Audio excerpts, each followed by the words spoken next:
Reta final de preparação para enfrentar a equipe do Cuiabá. Amanhã, torcedor vascaíno, é dia de Vasco da Gama. Às 5 horas da tarde, na Arena Pantanal, em Mato Grosso, o Vasco entrará em campo por essa 31ª rodada de Campeonato Brasileiro, que já teve a sua primeira partida na noite de ontem, terça-feira. Bahia e Fluminense entraram em campo. Um jogo que o Bahia venceu, porém um jogo que foi marcado por polêmica. Um lance muito igual ao que aconteceu no último domingo no jogo do Vasco. Sabe qual é a grande diferença, torcedor? No lance de domingo, Veguete foi expulso ao levar o segundo cartão amarelo. Um lance que foi considerado não apenas falta, mas falta para cartão. Um lance idêntico, igual, muito semelhante. Ontem foi gol do Bahia. Deu-se gol ao Bahia. Falta não foi marcada e o amarelo não foi dado. O tal do critério que a gente vem tanto falando deste Campeonato Brasileiro novamente foi diferente. E o grande prejudicado novamente foi o Vasco da Gama. A gente vai falar sobre isso com mais cuidado, né? Vamos falar também sobre essa 31ª rodada de Campeonato Brasileiro. Vamos falar sobre os momentos que vivem hoje os clubes que lutam nessa parte de baixo da tabela do Brasileirão e falar sobre essa preparação para a partida de amanhã contra a equipe do Cuiabá. Um Acorda Vascão bastante movimentado, bastante agitado e, é claro, com muitas novidades que você, como bom torcedor vascaíno, jamais poderá perder. Mas antes de começar esse vídeo, torcedor, rapidinho aqui, quero dar as boas-vindas a todos que estão chegando aqui pela primeira vez. Para quem ainda não me conhece, eu sou o Lucas e você está no canal do Gigante Vasco, o canal do torcedor vascaíno. E olha, Vascão, é o seguinte, você que está aí do outro lado e ainda não é um inscrito, vem agora aqui embaixo e já se inscreva no nosso canal. Qual é o negócio? O canal do Gigante Vasco nesse momento está um pouco parado com relação a visualizações. E mais do que nunca, é claro, contamos com a sua ajuda. Você que está aqui pela primeira vez, estamos aqui todos os dias, 3 vezes ao dia. O Acorda Vascão às 7 horas da manhã em ponto, Fala Gigante na parte da tarde e o Boa Noite Gigante na parte da noite. Então você que ainda não é inscrito, se inscreva no canal para sempre acompanhar o Vasco da Gama através do canal Gigante. E caso você já seja um frequentador do canal e ainda não é inscrito, também se inscreva. E caso você já é inscrito no canal, assista ao nosso conteúdo, deixe aí o seu like, que é fundamental para a divulgação do nosso vídeo. Se você é um membro do canal e está assistindo esse vídeo antes do horário de estreia, coloque aí nos comentários. Membro do canal agora tem acesso ao Acorda Vascão logo de madrugada. Assim que a gente coloca o vídeo no canal, o membro do canal pode assistir o horário que quiser. Até às 7 horas da manhã é privilégio exclusivo de membro do canal poder ter acesso ao Acorda Vascão antes mesmo da postagem no YouTube. Então, seja membro do canal Gigante, tem acesso a vários benefícios exclusivos para os membros aqui do canal. Tranquilo, rapaziada? Mas, vambora, né? Vambora, sem muita enrolação, falar logo de Vasco da Gama, torcedor, porque ontem tivemos aí a primeira partida dessa 31ª rodada de Campeonato Brasileiro. Em campo, Bahia e Fluminense se enfrentaram às 7 horas da noite na Arena Fonte Nova. Um jogo que, infelizmente, foi marcado por uma vitória do Bahia em cima do tricolor das Laranjeiras. O Bahia venceu esse jogo com um gol marcado pelo atacante Everaldo. Esse gol do Bahia foi marcado na parte final do primeiro tempo, para ser mais exato, aos 40 minutos da primeira etapa. Porém, torcedor vascaíno, vai aparecer a imagem do gol aí a vocês. Uma bola alçada na área e um belo e lindo cabeceio, inclusive, do atacante Everaldo, único gol do jogo. Mas, se vocês perceberem, na hora da subida do Everaldo, o braço dele vai no zagueiro do Fluminense. Um braço que tira completamente o atleta, né, do Fluminense da jogada, que tira o zagueiro do Fluminense da disputa do lance e faz com que automaticamente o Everaldo suba livre para cabecear. Um lance que foi falta. Um lance em que era sim para o VAR ter chamado o árbitro e automaticamente anulado o gol. E olha, se for para comparar, domingo, o Vasco teve um atleta expulso, o atacante argentino Paulo Veguete, num lance muito parecido e até um pouco diferente com relação à intensidade. O lance do Everaldo foi muito mais intenso ontem na partida entre Bahia e Fluminense do que foi o lance do Veguete neste último domingo, na partida entre Vasco e Goiás. Porém, sabe qual é a grande diferença, torcedor? No domingo, o Veguete levou o segundo cartão amarelo, foi expulso e 2 minutos após a expulsão do Veguete, o Vasco levou o gol do empate. Ontem, num lance igual ou até pior do que foi o de Pablo Verrete, nada foi marcado, o lance continuou, o VAR não chamou, o Bahia marcou o gol e venceu a partida exatamente neste lance. 2 pesos, 2 medidas, o que a gente sempre vem falando com vocês aqui no nosso canal, o tal do critério, que não vem sendo utilizado da maneira correta nesse Campeonato Brasileiro. Infelizmente, o Vasco vem sendo duramente prejudicado nesse Brasileirão por conta de arbitragem. É isso, é de fato contra tudo e contra todos. E olha, vascaíno, com o resultado de ontem, a tabela do Campeonato Brasileiro fica exatamente desta maneira. Como está aparecendo aí na imagem a vocês, o Bahia sobe um pouco na tabela. O Bahia, que iniciou essa rodada na 15ª colocação com 34 pontos, está nesse momento de forma parcial na 13ª colocação com 37 pontos. Ultrapassa a equipe do Corinthians e do Cruzeiro, que tem os mesmos 37. Ultrapassa o Cruzeiro e o Corinthians, pois tem uma vitória a mais. O Bahia vai a 10 vitórias, enquanto o Cruzeiro tem 9 e o Corinthians tem 8 vitórias conquistadas. O Vasco nesse momento segue na 18ª colocação com 31 pontos, até porque ainda não entrou em campo. Goiás segue também na 17ª com 32 e o Santos segue na 16ª com 34 pontos. Hoje teremos mais alguns jogos dessa 31ª rodada. Jogos importantes, 7 horas, Corinthians e Atlético Paranaense se enfrentam na Neoquímica Arena. Às 8 horas da noite, Flamengo e Santos se enfrentam no Mané Garrincha. E amanhã serão os outros jogos decisivos para o Vasco da Gama. Vasco e Cuiabá se enfrentam às 5 horas. Goiás e Red Bull Bragantino se enfrentam às 6 horas da noite no estádio Ailé Pinheiro. E às 8 horas da noite, São Paulo e Cruzeiro. É torcer para a derrota do Corinthians para a equipe do Atlético. É torcer para a derrota do Cruzeiro para a equipe de São Paulo. É torcer para a derrota do Goiás para a equipe do Red Bull Bragantino. E torcer, é claro, para a vitória do Vasco da Gama em cima do Cuiabá. Se todos esses resultados acontecerem, torcedor, o Vasco termina essa rodada com 34 pontos, fora da zona do rebaixamento, na 16ª colocação e a 3 pontos de diferença de Corinthians, Cruzeiro e Bahia. É uma rodada crucial, é uma rodada importante, é uma rodada decisiva para o Vasco da Gama. E olha, torcedor, neste Acorda Vascão, eu farei questão de falar um pouquinho mais sobre 2 equipes que se encontram na parte de baixo da tabela, que vivem mais momentos e, na minha opinião, vão disputar até o final para não cair a Série B do Campeonato Brasileiro. Eu falo de Corinthians e falo de Cruzeiro, 2 equipes que hoje estão com 7 pontos, ou aliás, 6 pontos à frente do Vasco da Gama, mas que no passar das rodadas ficarão por bem menos pontos de distância do Gigante da Colina. Nessa rodada, para mim, o Cruzeiro não vence o São Paulo, e nessa rodada, para mim, o Corinthians não vence o Atlético. Então a distância que hoje é de 6 pode terminar, em caso de uma vitória do Vasco da Gama, por apenas 3 ou até mesmo 4 pontos do Vasco para esses 2 clubes. E eu falo isso com convicção de que Corinthians e Cruzeiro irão disputar até o final, pois vivem uma má fase e terão a tabela mais complicada dentre os clubes que estão nessa situação do Campeonato Brasileiro. Além de Corinthians e Cruzeiro ter um aproveitamento ruim no retorno do Campeonato Brasileiro, Corinthians no retorno é o 14º colocado com apenas 13 pontos conquistados e o Cruzeiro é o 13º colocado também com os mesmos 13 pontos conquistados. A campanha de Corinthians e Cruzeiro é ruim. É uma campanha das piores dentre os clubes que estão na parte de baixo da tabela no segundo turno de Brasileirão. Mas, acima de tudo, a fase desses 2 clubes é uma fase de instabilidade. Pelo lado do Cruzeiro, o clima não é bom. Para quem acompanha o nosso canal, já mostramos aqui um vídeo do Ronaldo, que hoje é o CEO da SAF do Cruzeiro, reclamando da atitude da torcida cruzeirense em vaias, em protestos.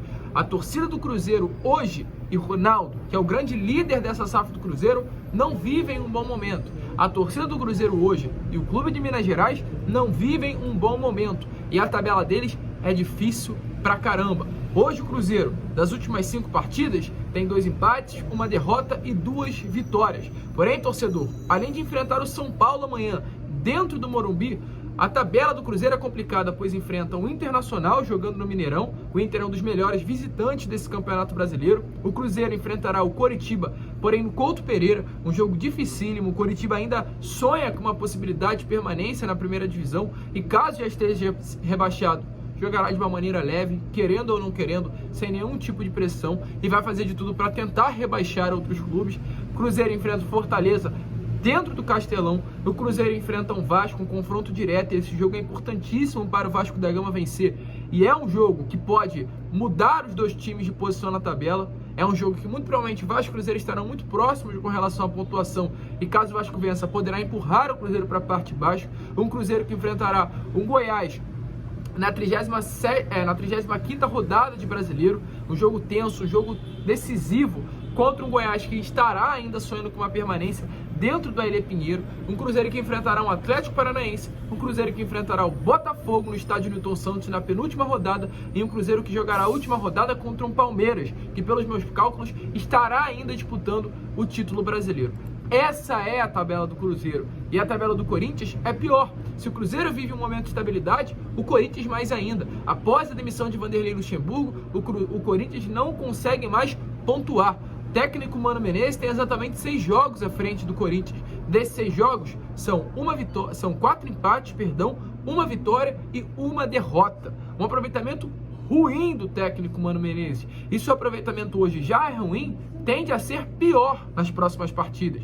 O jogo do Corinthians hoje já é dificílimo, contra o Atlético Paranaense, que luta para chegar na Libertadores no ano que vem, às 7 horas da noite. Além disso, Corinthians no próximo domingo enfrenta o Red Bull Bragantino, terceiro colocado do Campeonato Brasileiro, que ainda sonha com a possibilidade de título no Campeonato Brasileiro. Você acha que esse jogo será em Itaquera? Não, o jogo será lá em Bragança Paulista. Após enfrentar o Bragantino, o Corinthians enfrenta o Atlético Mineiro, na Neoquímica Arena. O Atlético Mineiro é um dos melhores visitantes desse Campeonato Brasileiro e é o líder do retorno do Brasileirão. Enfrentará um Grêmio que ainda sonha também com o título e disputa a vaga na Libertadores do ano que vem dentro da Arena do Grêmio. Enfrentará um Bahia que luta para não cair a segunda divisão dentro de casa. Enfrentará um Vasco em São Januário, enfrentará um Internacional no Beira-Rio, enfrentará um Coritiba lá dentro do Couto Pereira na última rodada. Torcedor vascaíno, o que eu quero dizer sobre isso, o que eu quero falar com vocês, passando de forma rápida aqui sobre os jogos de Corinthians e Cruzeiro. Eu quero cravar, eu fiz um simulador de Campeonato Brasileiro, e nesse simulador, Corinthians e Cruzeiro disputarão vaga para não cair a segunda divisão. Corinthians e Cruzeiro têm a tabela mais difícil desses clubes que estão na parte de baixo. Não achem que a tabela de hoje representará a tabela daqui a 6, 5 rodadas de Brasileirão. A tabela desses dois clubes é muito difícil, e se essa rodada o Vasco conseguir a vitória e Corinthians e Cruzeiro perderem, tudo ficará embolado. Essa é uma realidade. Joga jogo, torcedor. Decisão é decisão. E eu sigo batendo na mesa e confirmando o que eu vinha falando com vocês. Para mim, o Vasco da Gama não cai para a Série B. Mas para isso, o Vasco precisa vencer os seus jogos.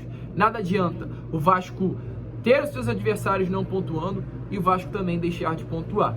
E o Vasco, não à toa, treina. Além do treino que foi realizado na última segunda-feira no CT do Atlético Goianiense, ontem novamente, terça-feira, o Vasco realizou o seu treino no CT do Dragão.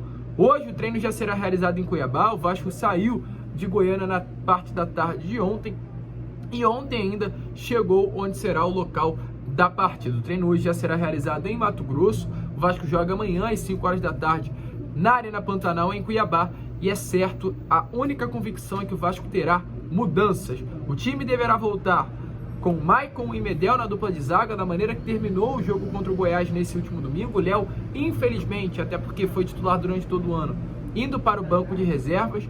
Na lateral direita, teremos Robson, muito provavelmente no time titular. Na esquerda, Piton. E retornaremos à trinca de meio campo, já que Paulinho volta de suspensão. Essa trinca será composta por Zé Gabriel, Praxedes e Paulinho. A dúvida, torcedor, fica no ataque, pois o nosso grande nome, o nosso grande centroavante, Pablo Verrete, será desfalque. Verrete, que infelizmente levou o terceiro cartão amarelo na partida desse último domingo contra a equipe do Goiás na Serrinha, fica de fora. E olha, torcedor, os números do atacante são inacreditáveis. Ontem o SofaScore divulgou alguns números de jogador e olha isso. Pablo Verrete, de 35 anos de idade, entre todos os 669 jogadores do Brasileirão, desde a sua estreia, é o primeiro em gols de cabeça, com 3, é o primeiro em grandes chances de gol, com 75, é o primeiro em duelos aéreos ganhos, com 75, é o primeiro em duelos O primeiro em duelos aéreos ganhos com 75, o primeiro em grandes chances criadas com 15, o primeiro em duelos ganhos com 108, é o segundo em gols com 8 gols marcados e o segundo em chances criadas, grandes chances convertidas com 6 marcadas.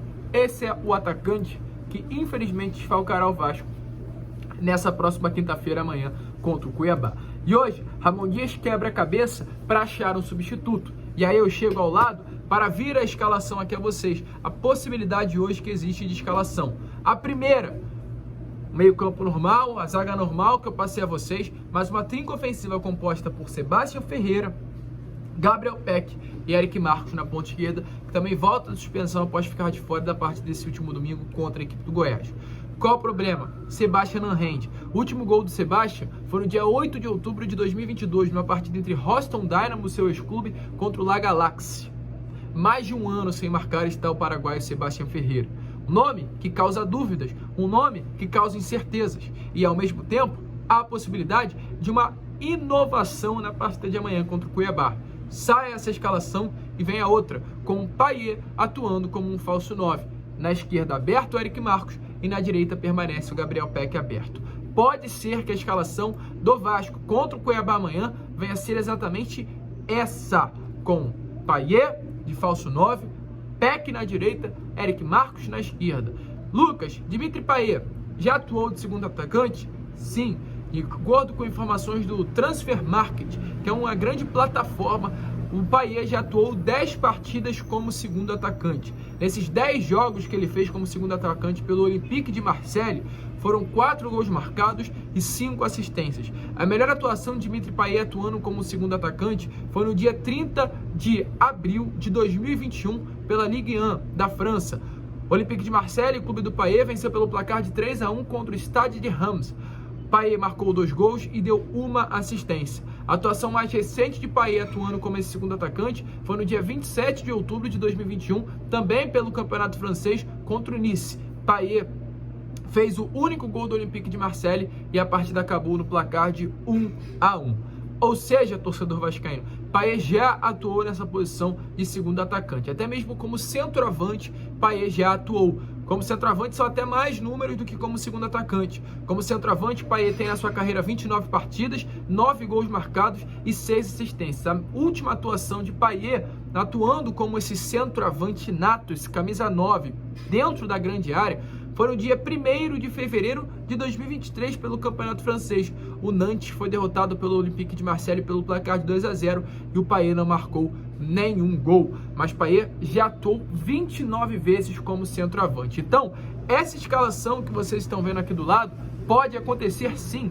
Payet está acostumado sim a atuar como centroavante.